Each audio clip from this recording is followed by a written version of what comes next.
Merhabalar. Sorry, welcome. It's just a mistake. I was supposed to do this Q&A session in English. Welcome again. With me, Dr. Ismail Sezgin, we will be going through some questions that were submitted for me this week. And I do this program every other week, taking questions from the audience on Twitter mainly, and then answer them as best I can. Before I start, I'll just quickly check how everything is going on, whether everything is fine on my broadcasting, because my computer is having lots of difficulties to stream this program. But it looks like everything is fine, at least on Periscope. If not, please let me know what is wrong.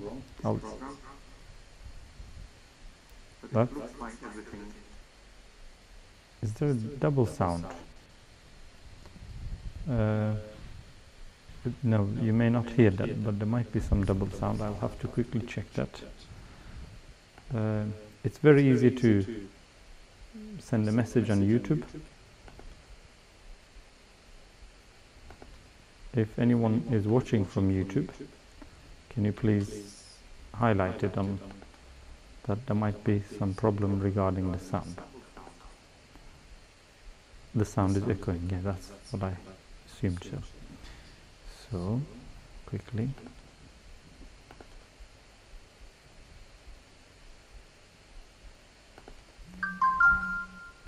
Now, the sound shouldn't echo anymore.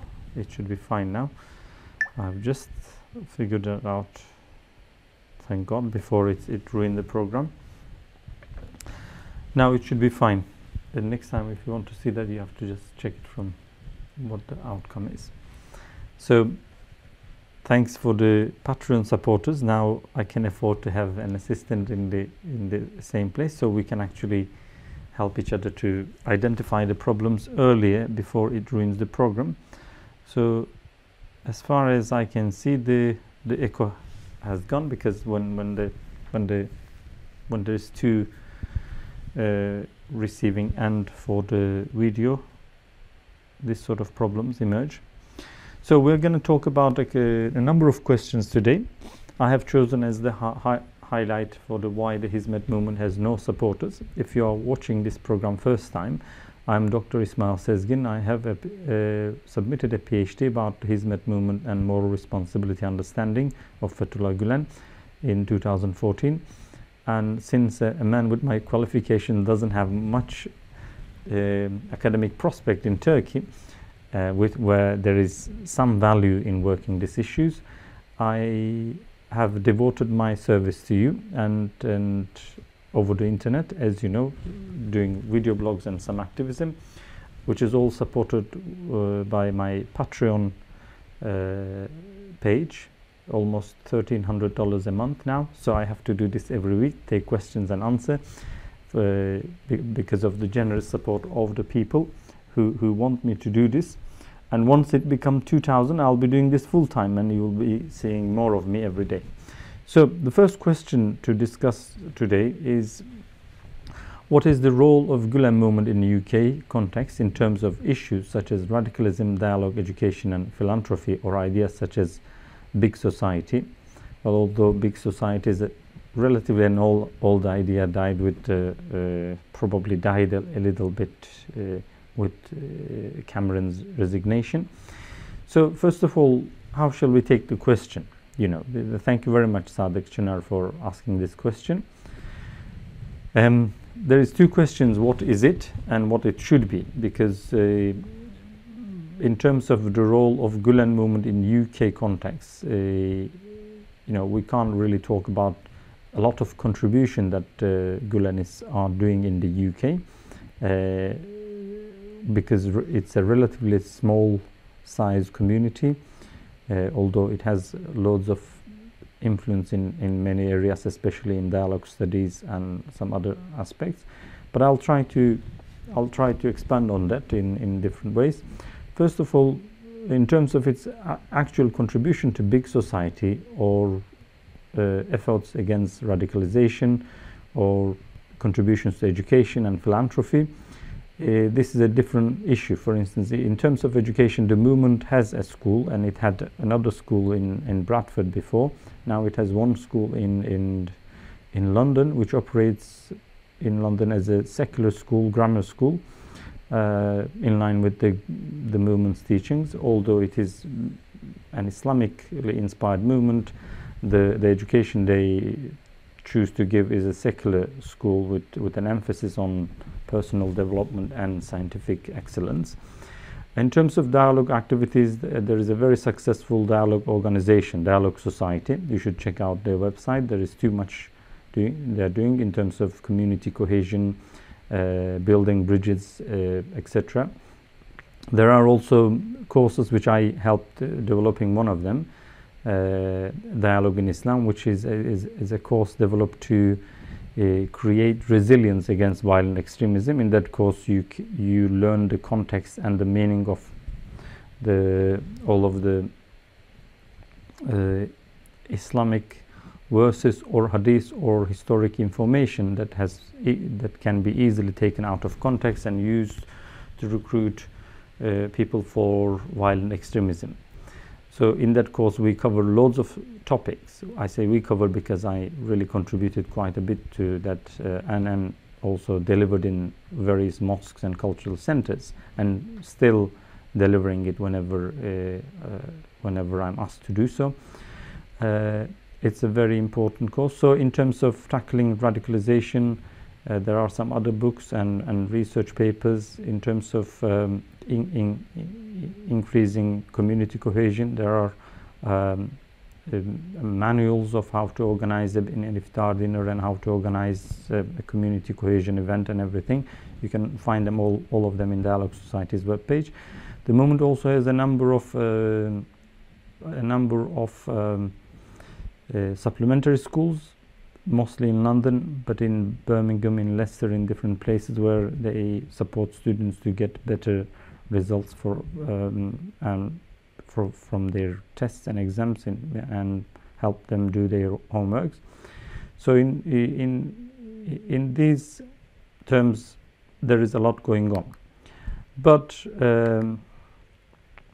what it should be, sorry,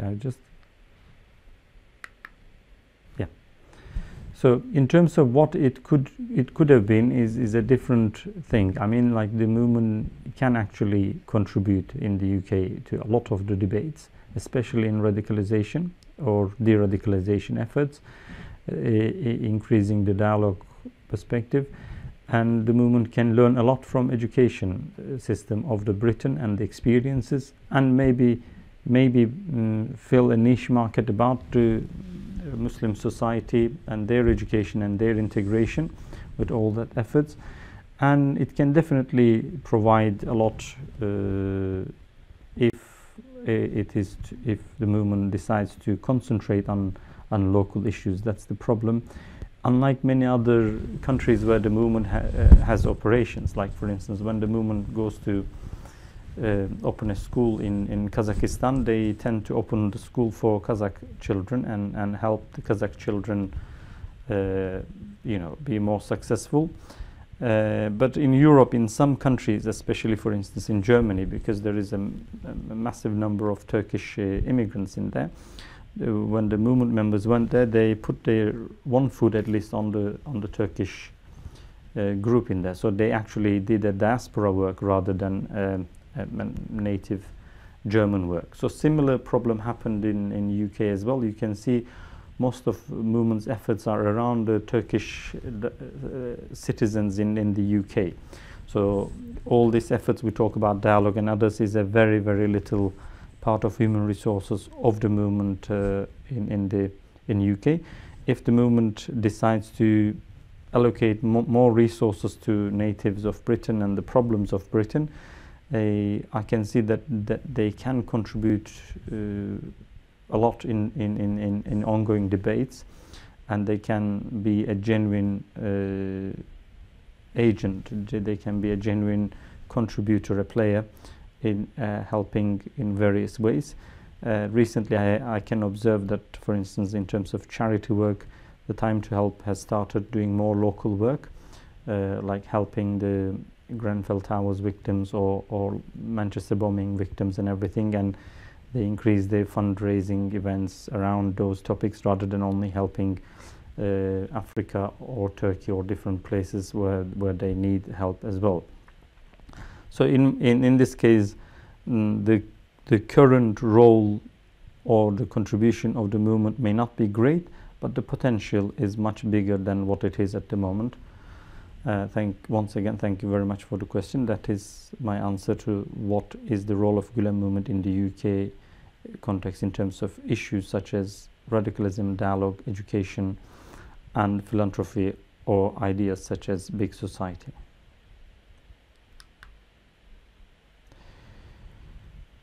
So the second question: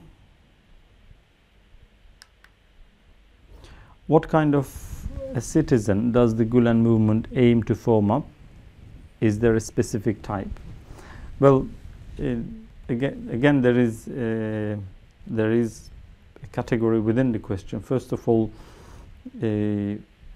my expertise is mainly about what kind of citizen does Gülen himself would like to raise, or he would like to see around in UK or anywhere in the world. And that is more about my expertise, because I am more interested in Gülen's teachings. But in terms of Gülen movement, of course, that's a different story, because what sort of a citizen they are trying to raise, what type of citizen they are trying to raise is a much more different and probably in parts controversial question. So if I take it as what kind of principles or ethos that, or what type of citizen, as Sadık asked, Gülen is trying to raise or form, I would say first of all they should be law-abiding citizens, meaning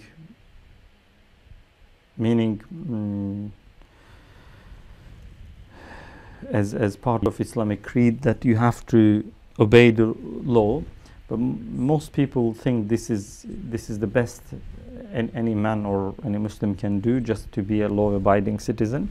But that's not really, that's just an Islamic requirement. You have to obey the law of the land anyway.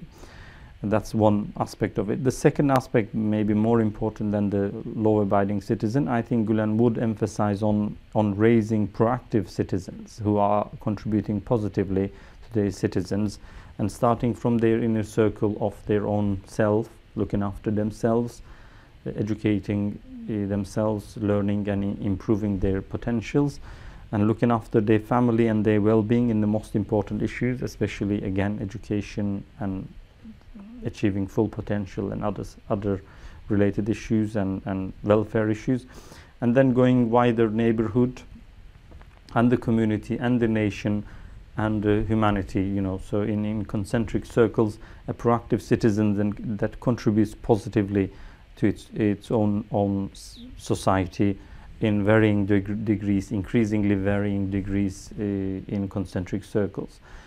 I think one would be like the citizens that would take responsibility, that would take initiative, that wouldn't leave the most important problems, the biggest problems for government to resolve.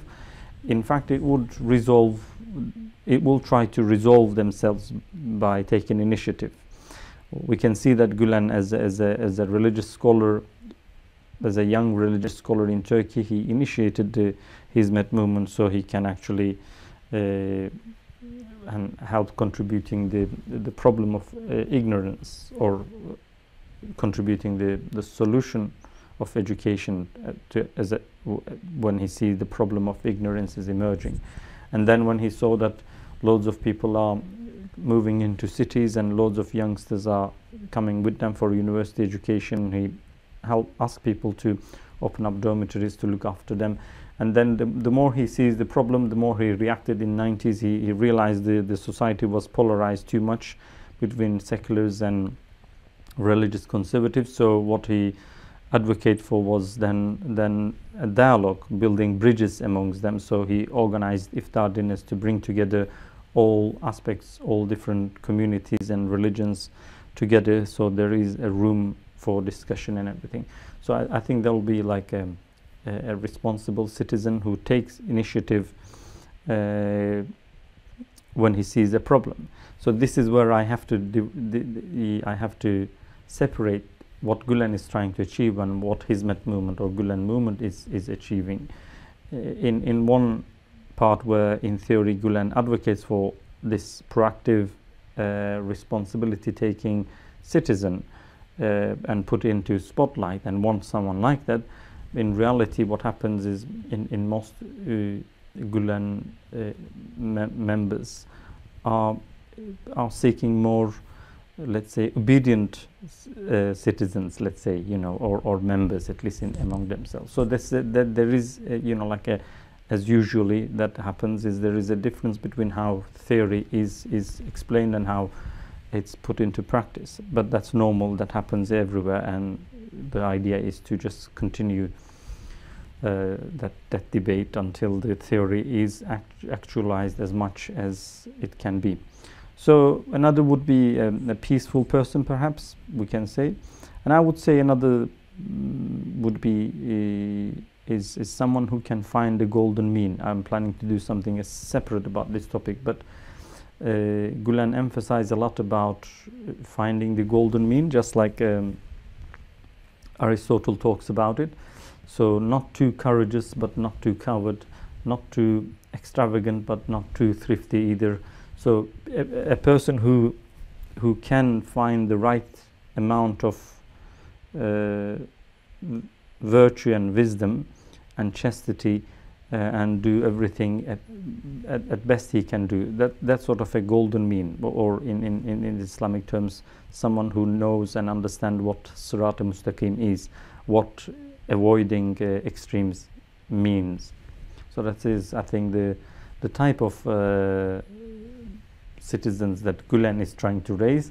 But in terms of outcome, it's as I said, it's not same successfully implemented idea, I would say. So here's another question.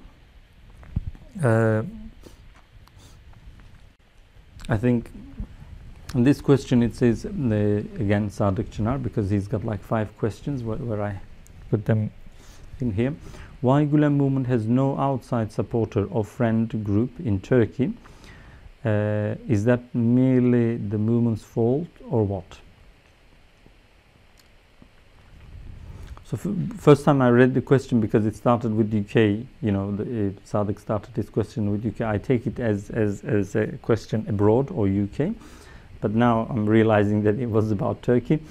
So my notes might be mostly about why the movement is not being also, you know, like supported, why the movement doesn't have much supporters, and is that the only movement's fault or what is the issue? First of all, we have to understand there is a great amount of pressure from Erdogan at all levels. Anyone who engages with the movement may face consequences. Like recently, for instance, you can see even ISIL, people who are accused members of ISIL or Daesh, who are found with weaponry and bombs and bomb-making equipment, may be released easily, or people who kill 4 academics, you know, in a personal vendetta, can quickly question and put, you know, like thoroughly, you know, the process continue easily. On the other side, people who who are accused of supporting Gülen or Gülen ideas or Gülen movement members can be put into prison for up to 2 years without even seeing a judge or anything. So there is a very slow process of justice which becomes injustice. So we have to understand that pressure puts off many people, even family members. People don't want to be labeled as the Gülenist and hence face the consequences.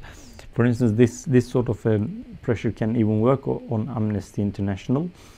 For instance, Amnesty International were actually responding my personal emails when we were asking them to do urgent actions. Erdogan's very first initial kidnappings in Malaysia, in Myanmar, and in Azerbaijan.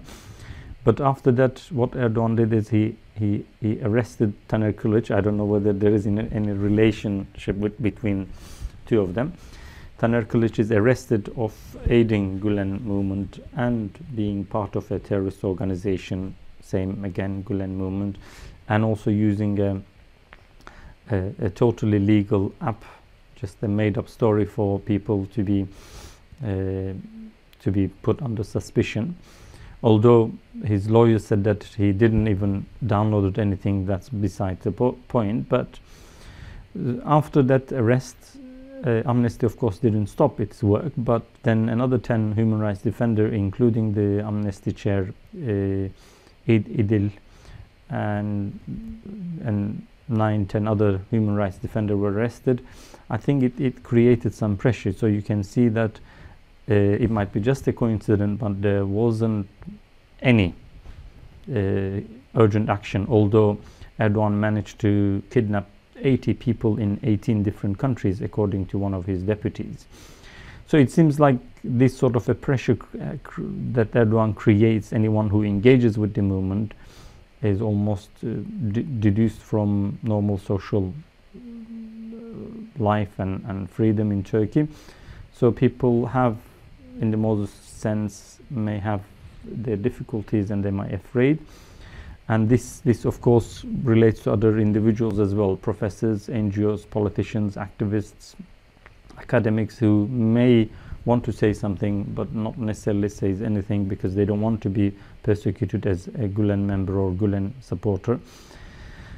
Similarly, of course, apart from that pressure and Erdogan's successful persecution, the movement made some mistakes to create this environment as well. First of all, there wasn't a real dialogue established with others. The most of the dialogue the movement established was in one way, to explain, to show what was the movement about, to explain the movement, to propagate about the movement, but not necessarily getting to know about these people and see what they can learn from them, establish some alliances prior to these sort of problems started. So many people, all groups in Turkey, had found themselves competing with the movement that in a way didn't play out well for the movement after these problems started.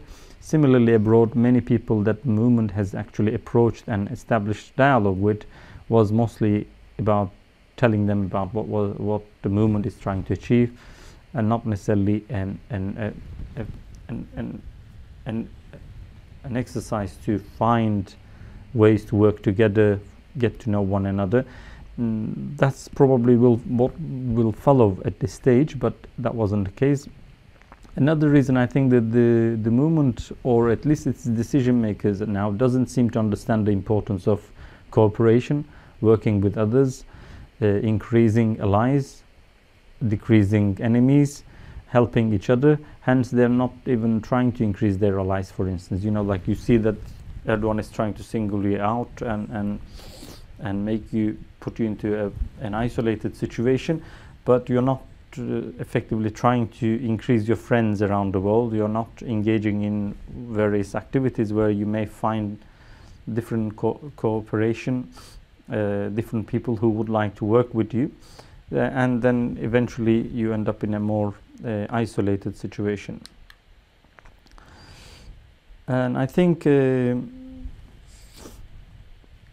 local and national human rights charities can be a good way to start this, because it's mainly about human rights activism and human rights abuses. So it can be a good lead to start, like Amnesty and Human Rights Watch. I don't want to, just because I'm an Amnesty volunteer, I don't want to overemphasize the topic, but anyone who follows me knows that it's very important to learn the experience and engage Amnesty work, especially when you realize human rights abuses are a very, very serious problem, and all around the world people are needing help.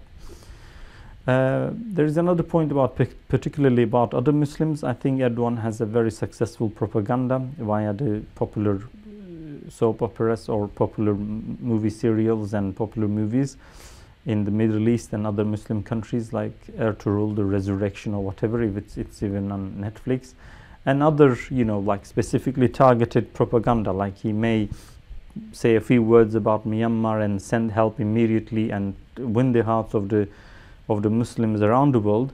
But then when you look into details, that he might have actually sent the help to Myanmar army to be distributed to Muslims, which is like actually who are being persecuted by the Myanmar army are now going to have their help that was sent by Turkish aid to them via the Myanmar army again. So, but anyway, he uses this sort of successful means to infiltrate and influence the ideas and opinions of the Muslim in the wider world.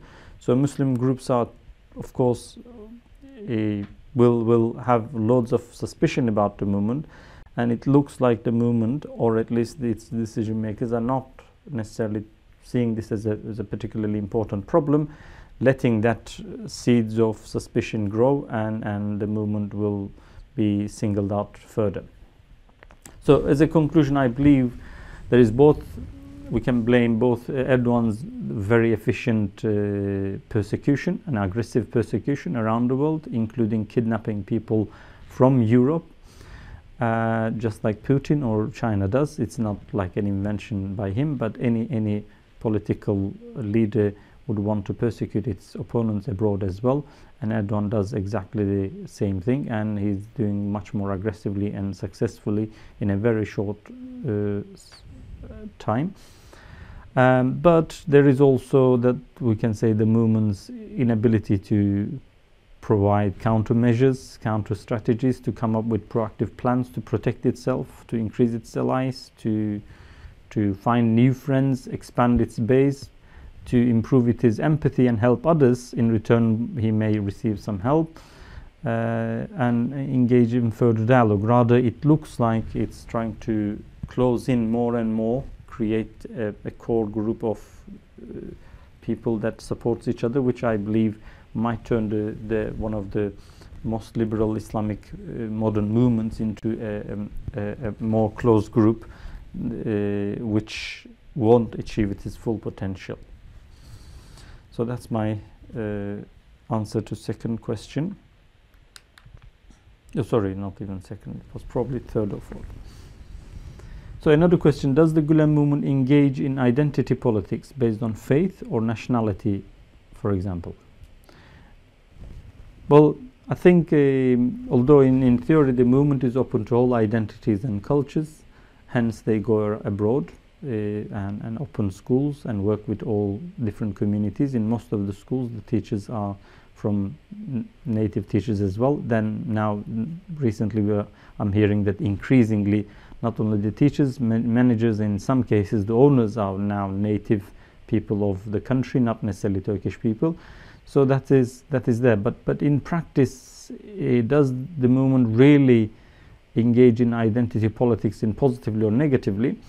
I should say there is much more to it. First of all, there was a high emphasis on Turkish nationalism, and that emphasis was working very well for the movement. And we have to admit that emphasis on Turkish nationalism, taking the Turkish flag and Turkish culture and Turkish language around the world, was a driving force for the movement. Just like Erdogan is boasting about neo-Ottomanism, the Turkish issue was there. Even Kurdish members of the Hizmet movement weren't really happy with this, but not necessarily making a problem about this, because it was a positive force to take, some sort of a motivational force to take some of the Hizmet ideas even further by using the booster of nationalism. And even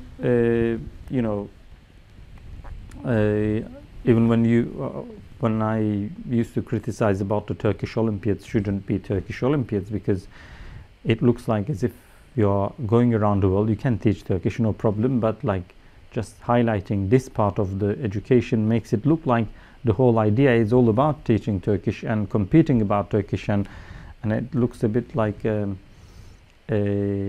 multicultural enough. And there was a massive backlash and probably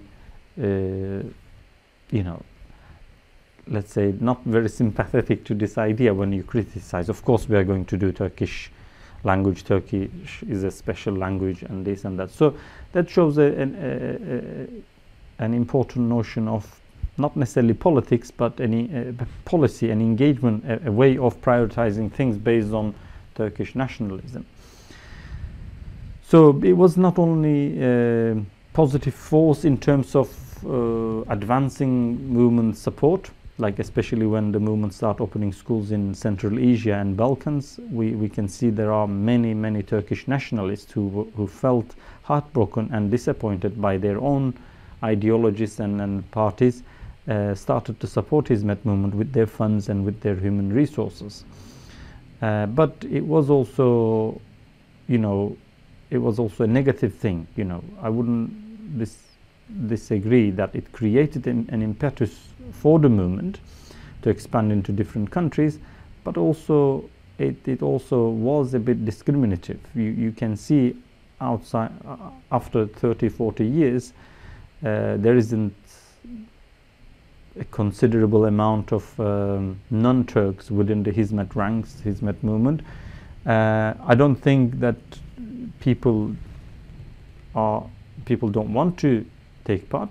Of course they do want to take part, but because of the overemphasizing Turkishness in last decade at least, may have actually put off some people or may not allow that. So I think this now has dramatically changed. It's not, Turkish nationalism is definitely not there as a force of motivation. In fact, people are much more open to further debate about cosmopolitan issues. Similar to this, in terms of identity politics, I think just like Erdogan is using nowadays pan-Ottomanism, the pan-Ottomanism was also a motivation for the movement. Again, this wasn't an identity issue, but it would also assume a sense of superiority and was often interpreted as, Hizmet members are great people with great philosophy and great teachings, then that they are taking this away to show other people how great and superior they are. So that's like, and they were doing this on far better than Ottomans were able to expand. And Gülen sometimes mentioned this, God has graced you with far bigger success and expansion that Ottomans ever achieved to expand their ideas and ideology. But having said that, these are not today's problem. This is not there anymore, at least not in this way. Pan-Ottomanism is not there either. Many people who used to be very nationalistic and very pan-Ottoman, let's say, are not thinking in a similar way. So it is not a case for today's Gülen movement. Today's Gülen movement might be actually about how to balance it out, that people don't go anti feelings and other side of the extreme because of the trauma they are going through. So in a nutshell, yes, the movement was open to other identities to a degree, but there was a very heavy Turkish identity, Turkish nationalism influence, and in some ways Islamism as well, etc. Now it is seeing the world in a different direction, from a different perspective.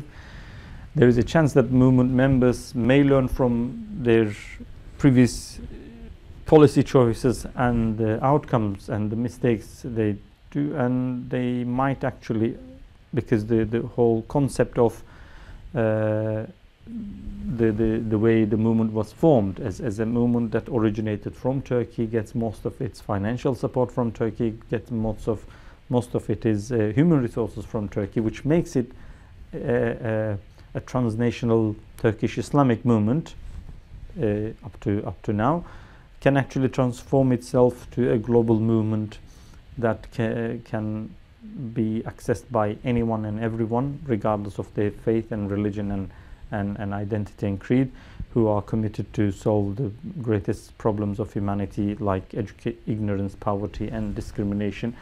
And if this is managed, if this identity issues are resolved out of this trauma, I think that would create a great richness for the country. And that's my answer to that question. So another question, I think this one might be the last one from Sadiq. In In what particular ways and areas do you think Hizmet should reimagine and or reformulate itself, particularly in the Western countries, to become a social movement that is able to offer contribution to the idea of what it means to be a Muslim in the 21st century? So that's again a very, very wide, hard question. I have taken some notes, but I may not be able to cover all the aspects of the questions, but I'll try my best. Once again, thank you for the question. First of all, I think there is a great need for an organizational change in terms of managerial change. That would be my first and foremost important point.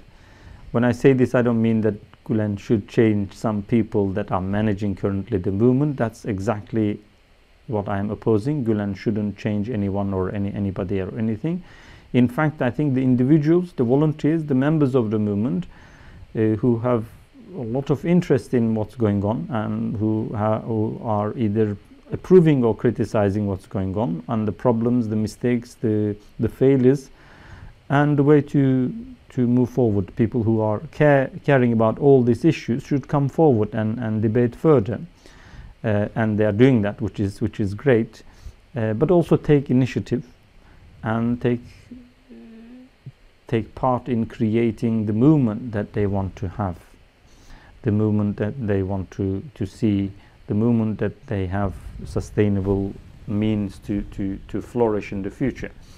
So for that reason, that sort of a managerial change or systematic change shouldn't be imposed from top to down.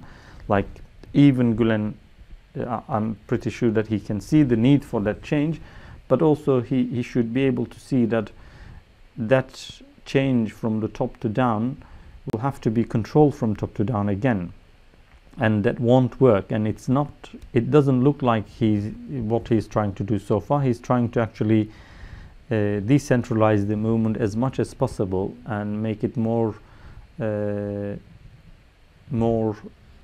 shared responsibilities via discussions and conversations. Similar to that, I think that sort of a change,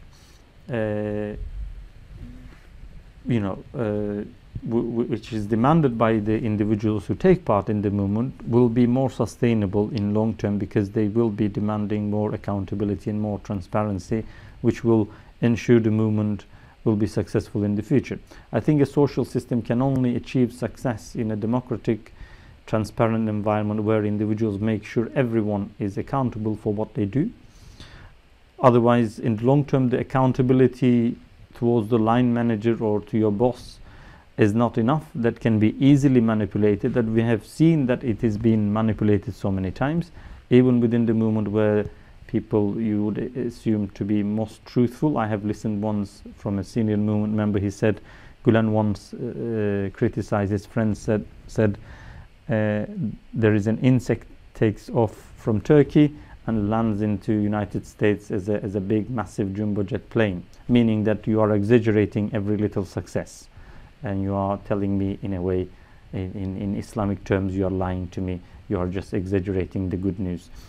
So similar to that, you can see that is an open to manipulation. But otherwise, when public ask accountability, it's not as easy to manipulate that, just like any democratic system where people have a right to know about what's going on and they ask about it and they hold accountable the people who make the decisions. Otherwise, in the long term, the accountability towards the line managers won't keep the movement safe. In fact, it would create a lot of trouble. If Hizmet people want to transform, develop this movement into a better movement, they have to actively take part in this, in the fate of the movement. Meaning they have to tell more about what sort of the movement they want to see, so that it can be realized. Otherwise, it's always a matter of a small minority to take over the power, manipulate, make more noise, and because others are silent, then take it into that direction, as they have done so far so many times. And because everyone is contributing in a limited way and they are thinking everyone else is doing their jobs as well, that's not the case most of the time. So most of the problems that we are talking or not talking at this moment are actually emerged as genuine mistakes, but they emerged only because nobody talked about them, nobody questioned about them, and nobody questioned hard about them enough, hard enough about them. So a manipulation, an oversight, or a compromised decision, whatever you call it, that happened. Now, not to repeat the same mistakes, everyone has to make sure they are involved in the conversation, and I don't mean only in terms of criticism, but also showing the way, leading the way, or suggesting alternatives. I think the second thing I would say, that the movement is in crisis at the moment. We know that the Turkish intelligence officers have already infiltrated the movement, since the movement is considered as a threat to government for a very, very long time. We know that they would have tried to infiltrate as well.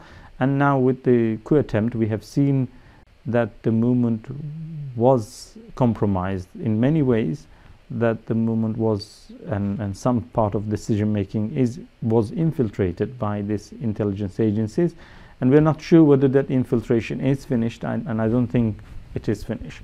So, which doesn't mean I'm not asking people to go and look at each other in a suspicious manner and say, are you an MIT member or not?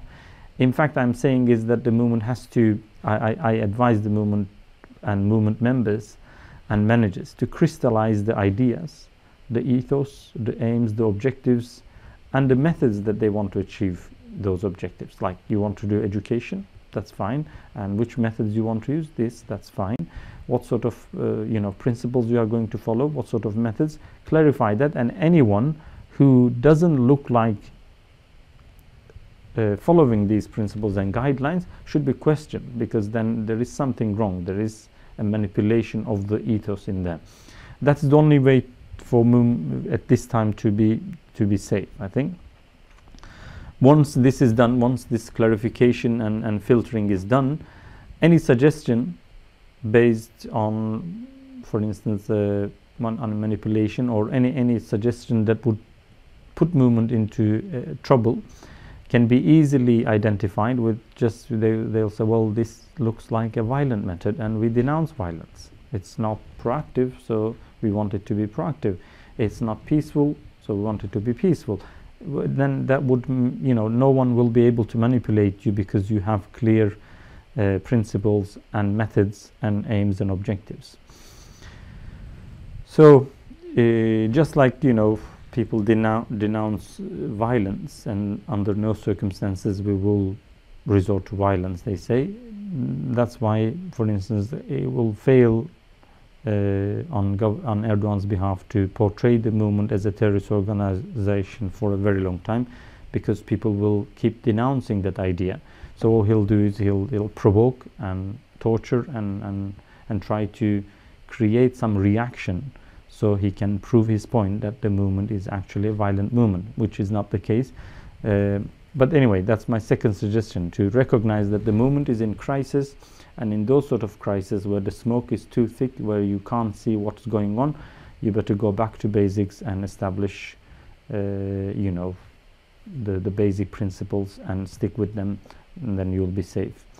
I think, again, this also brings me to my third suggestion: recognize everything, the problems, and go back to basics: education, dialogue, and charity work, with clear, achievable objectives and methods, and take back control back, become proactive again, rather than just responding what Erdogan has to do. Engage in real dialogue with others and learn from them how people survive, how they survive all sorts of persecution. Listen to other people, and also raise voice about other people's and their tragedies, because there is a lot of problem going on in the world. I think the movement is now about to become a global movement in that sense. It's forced to become a global movement because all its ties from the Turkey has been cut severely. This reorganization should involve a clear ways of other people who share same concern about education, future generations, dialogue activities, and charity activities, or poverty reduction activities. After all, these are very, very common problems. it is common to a Tajik person, to a Swedish person, or an atheist, or a Muslim, or a Catholic. Everyone would like to contribute eradication of ignorance, poverty, and discrimination in the world. At least most of people, regardless of their religion and creed. So why not establish a proper ways of cooperating and work with other people, because there are so many problems in the world that the movement cannot handle a little bit of it unless it learns to cooperate. So the other question: the persecution of Hizmet movement has led many Hizmet participants to become more conscious of human rights issues in Turkey.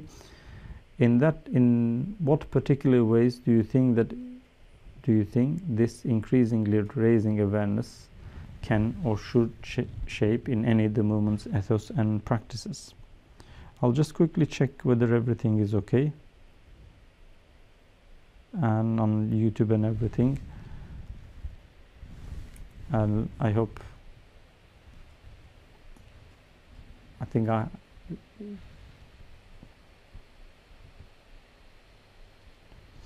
yes.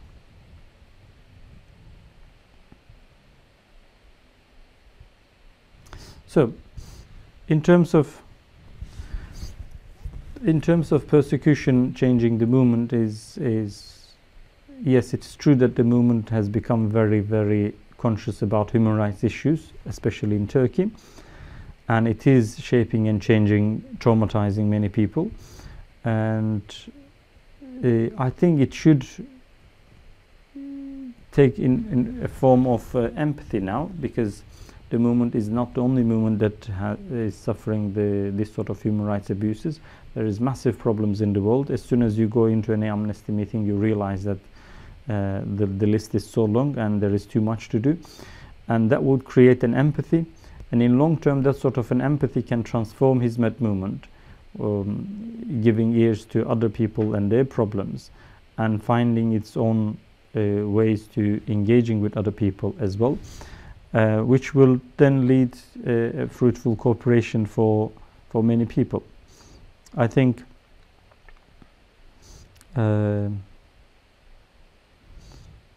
we can say that the Hizmet people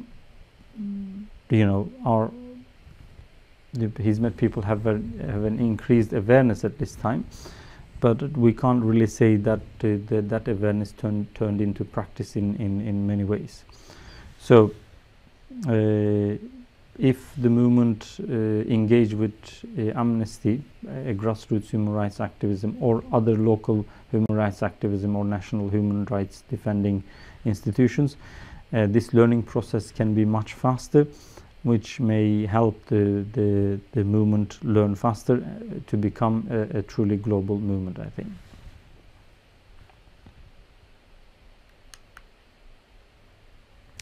Will the intellectual discussions and criticism within the movement lead to a division of the movement or in the movement? Should the reformists in the movement consider taking Gülen's principles and leaving the traditionalist and their tarnished institutions behind?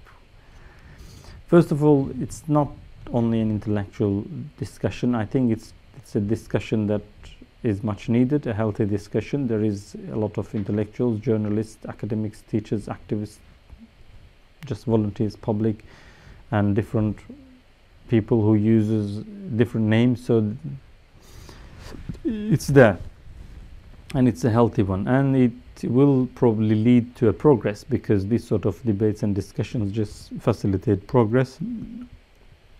Sometimes it may be division, but if needed, why not? It is fine. As far as one party decides to move forward, the other party either will follow or move a different direction, and then we have two more coherent people who know what they want to do.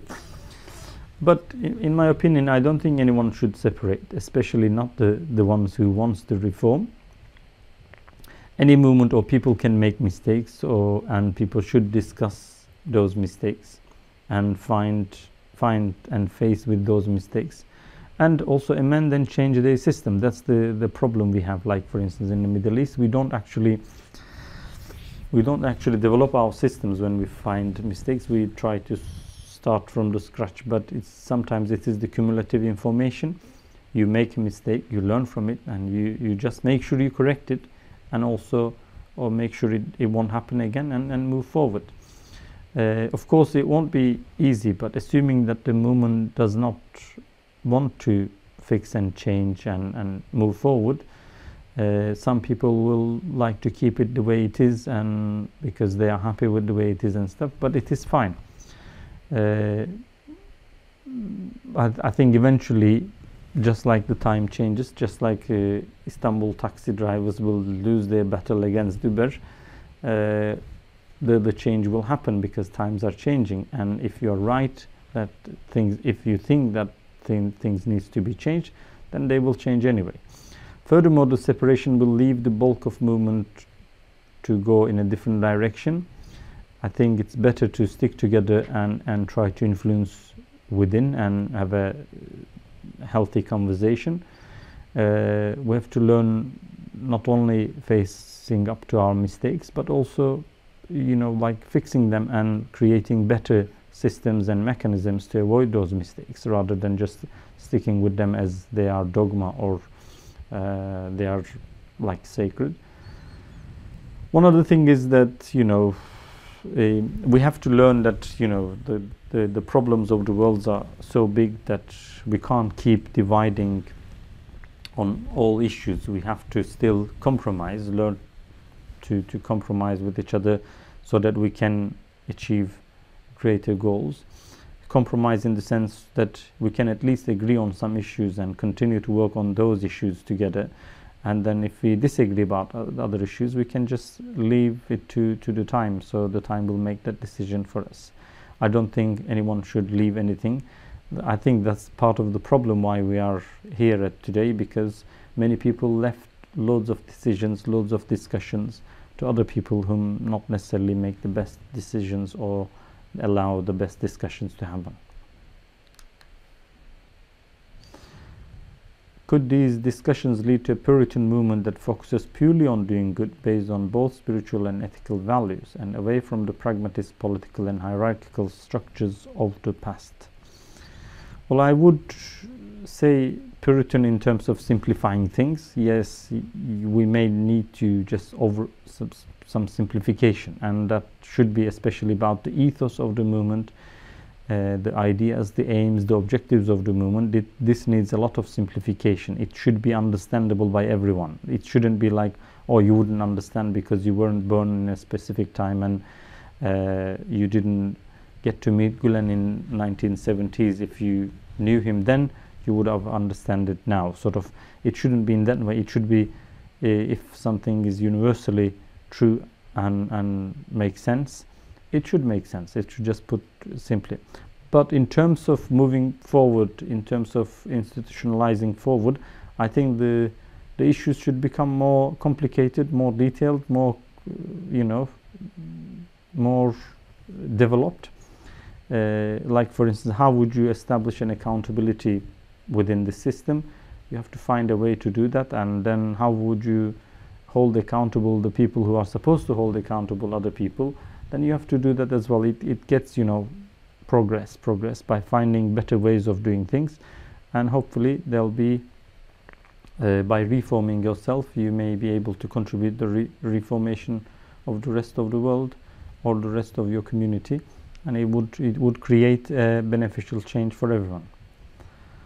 I think that is all. So we have talked this week about why the Hizmet movement has no supporters, and 6 or 7 other questions. Now, as usual, at the end of this conversations, I go back to my YouTube page and and linger around another 5-10 minutes and read what the YouTube follower says and their questions, because if I have to choose one specific outlet, I would choose YouTube, because it's a great tool to follow. So let's say what's going on in them.